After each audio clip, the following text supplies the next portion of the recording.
a week in my life as a nursing student. Juan Francis Core.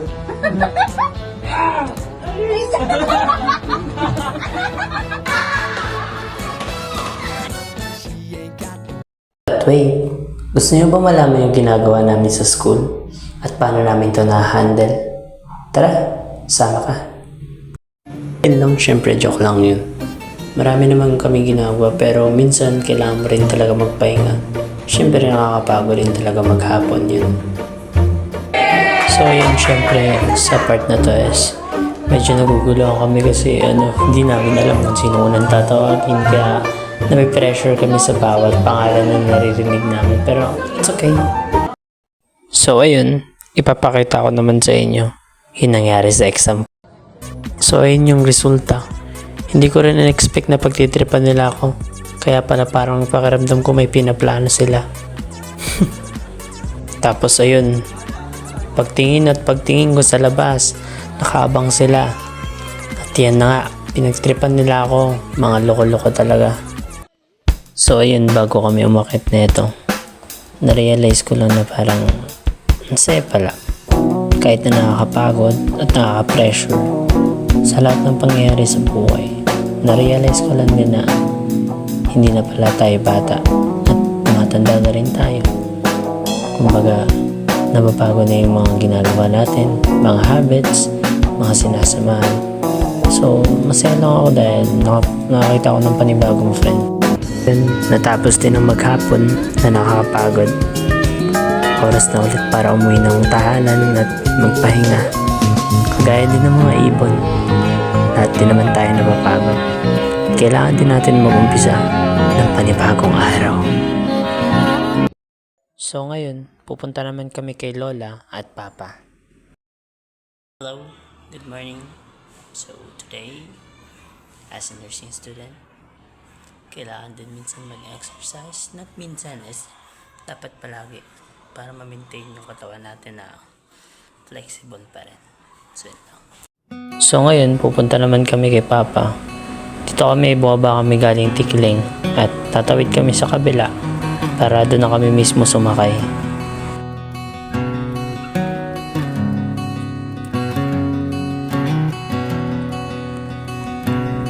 Ayun, nakarating na kami dito kay Papa. Pinalinis namin yung libingan ni Papa para maging presentable naman ulit tignan. So yun, pagtapos namin umuwi, syempre kinantaan ko yung mga chikiting dahil mahilig din sila sa sounds at mahilig sila kumanta. So naka-jamming na rin ako at gusto rin naman nila ng music eh. So dami-dami na lang. Mahilig din sila kumanta. Yun, syempre, especially yung mga sumayaw. So the best talaga yung pag may music is nakakail talaga siya. Tsaka yung inner peace natin, diba? Yung mga childhood memories natin bumabalik pag tayo naman yung tumatanda at tayo naman yung nag-guide sa mga bata. At masaya tayo kasi nakakapagbigay tayo ng advice. Tsaka mas nasulit natin yung araw-araw natin. So, ayun lang. Nandugan ko lang sila ng awitin dahil gusto nila at na-request nila sa akin. But I promise you this, I always look out for you. Yeah, that's what I'll do. I say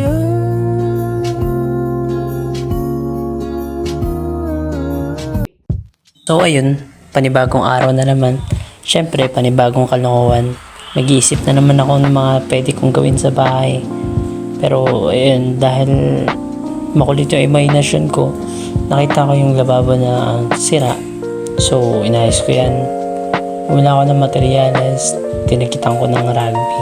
Kasi siya, tumatagas na talaga siya. I mean, hindi na umuokay yung tubig pagka binubuhusan mo. Hindi na yung tuloy-tuloy yung daloy niya. So, ako, makulit ako. At ako, nagtrabaho ako, nag-construction ako dati. So, may alam din ako. So, kaya nafe-fix ko rin naman yung ibang problema dito sa bahay. So, gumamit ako dyan ng rugby para kahit paano kumapit.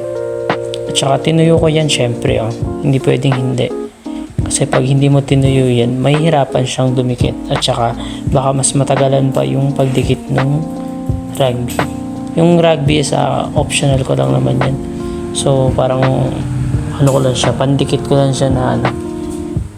Kaya tinagyan ko na rin ng rugby. So yun lang, makulit lang talaga yung araw ko. Sinusulit ko lang yung mga nangyayari sa araw. Makulit kasi akong tao, tsaka pilyo. Mahilig ako mag-discover ng mga bagay-bagay sa paligid ko. Kaya yun, ang dami kong naiisip, ang dami kong kalokohan na pwedeng gawin. So yun, panoodin nyo na lang yung ibang clip. Tuloy-tuloy yan.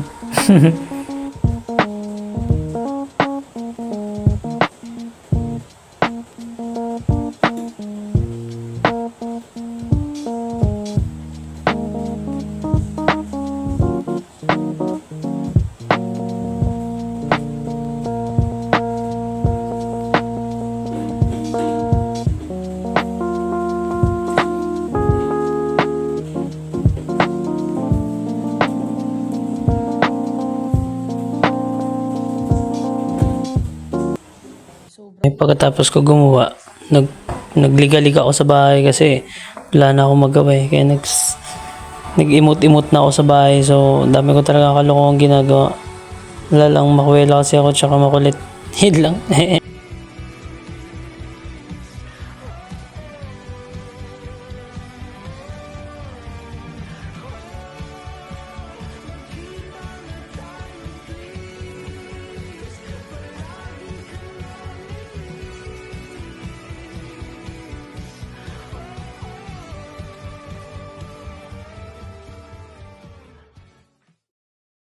Siyempre, nagluto na rin ako. Kasi paborito ko talaga yung pagluluto eh. Mahilig ako magluto.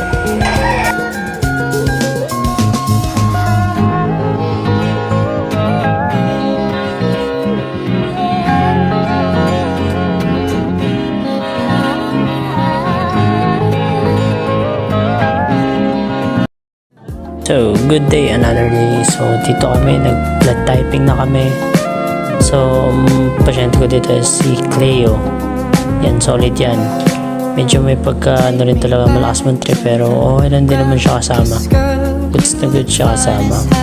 Medyo kinakabahan kami dito sa part na to kasi usually first time lang lahat. So, wala kaming kahit anong idea na ano yung magiging resulta sa mga blood type like O positive, mga ganyan. So, ayun, kinabahan ako dito kasi talaga, parang naninibago pa ako dun sa mga gagamitin.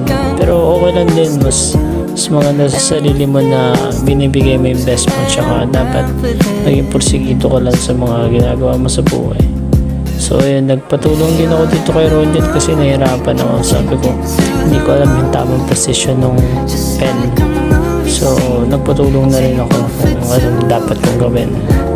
So, yung iba naman is malapit na rin kasi mag-recess. So, minamadali ni ma'am yung oras. Kasi malapit na rin sa out of time na rin kasi. Kaya kami, nagmamadali na rin kami. Siyempre, gutom na rin kami. Anong oras na rin yan? Ilang oras yung klase. So, dito naman sa part na to is, ayan, tinatry ko ng pisilin yung dugo ni Cleo para mas naubos yung dugo at mas makuha ko tsaka malagyan ko ng antisera mamaya. So, yan lang naman yung ibang clip is panoodin nyo lang din. So, yan lang.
Ngayon naman ay gagawa kami ng video para sa FURC.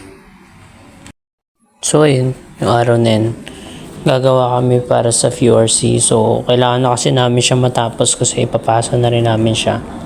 So gumising ako ng maaga para mag-prepare at para masikaso ko na rin yung mga seammate ko na pupunta dito sa bahay. Let's go!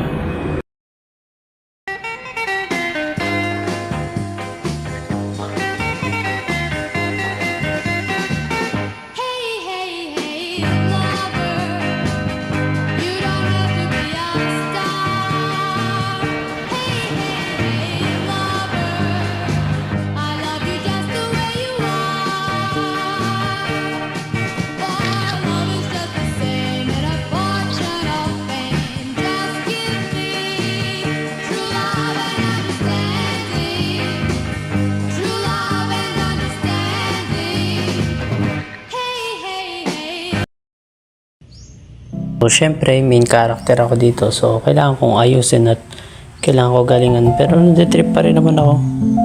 Pero nakikisama pa rin naman ako sa kanila.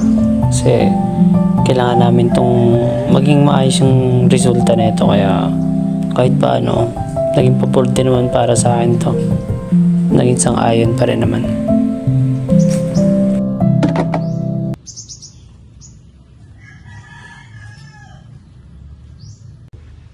Yan dito, nagbabaliw-baliwan na ako. Para kunyari may saltik-saltikan na kunyari.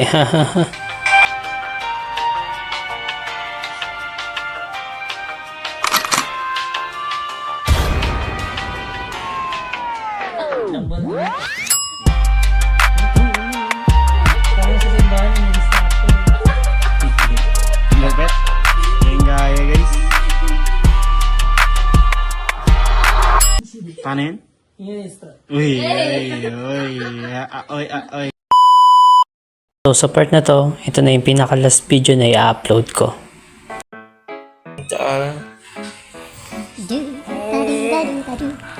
Happy birthday. Pupunta na ako sa school nito kasi magdo-donate kami ng dugo. So, gusto rin namin makatulong sa iba kaya gusto rin namin ma-experience na mag-donate. Kasama ko pala dito si Cleo. Dalawa kami. Yun, nakarating na ako sa school at ready na kami para mag-donate. Naantay ko rin si Cleo dito na dumating para may kasama na ako papasok. Antayin ko lang siya dito sa may gilid para sabay na kami papasok. So yun lang, peace out sa lahat.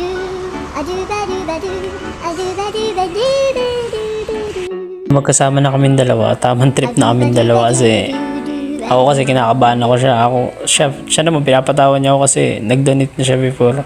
So ako pala yung first time. Medyo nagulat ako dun ha. Bumili muna akong pagkain kasi bawal daw mag-donate pag gutom. So yun, bumili muna akong pagkain para ma-relax naman. So ayun na, yun na yung pagkain ko.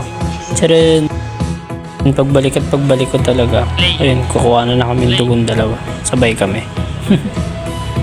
After na yung makuhanan, yun, lakad-lakad muna kami dito. After nun, nag-donate kami. So naghiwalay na rin kami. So kanya-kanyang bahay na ulit. Medyo masakit pero worth it naman kasi sobrang helpful nito sa lahat. Maraming salamat sa mga kaibigan na sa akin tumulong sa paggawa nito ng mga memories na meron ako ngayon. Sa mga kaibigan na merong mga tampuhan, iyakan, mga kwentuhan na hindi malilimutan. Sa bawat araw na lumilipas, unti-unti nating nakikilala ang ating mga sarili. Maraming salamat dahil nalo kayo. Sana mag-iingat kayo palagi na sana gabayan kayo ng Panginoon. Maraming salamat at hanggang sa muli. Paalam.